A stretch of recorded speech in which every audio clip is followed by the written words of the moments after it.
Pour moi, c'est la diversité des projets, la proximité des projets. Je me suis déjà, que j'ai déjà remarqué que plusieurs projets étaient dans mon département, et je trouve ça exceptionnellement intéressant parce que ce qu'on reproche souvent à l'investissement, c'est le côté éloigné, abstrait.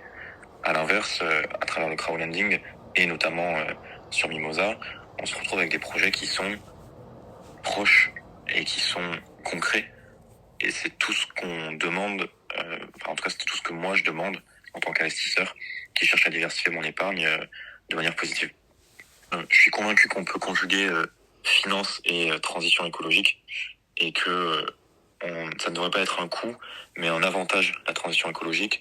Et le crowdlending sur des projets comme ceux qui sont proposés sur Mimosa sont la parfaite combinaison de ces deux mondes, la finance et l'écologie, qui très souvent, trop peu souvent, se parlent et très souvent ne se regardent même pas.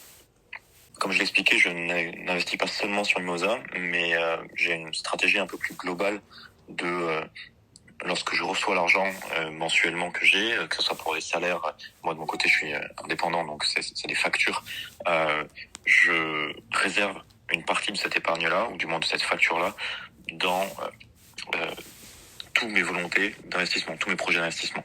Et donc chaque mois, mensuellement, j'investis une partie de l'argent que je gagne sur différents projets. J'ai incité mes parents à investir sur Mimosa parce que eux aussi avaient un tout petit peu d'épargne qu'ils souhaitaient diversifier et ils m'ont fait confiance.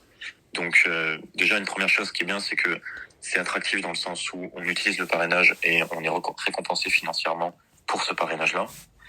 Et surtout, en fait, j'avais dit à ma mère pour la rassurer, j'ai investi sur ce projet-là, je te conseille du coup d'investir aussi.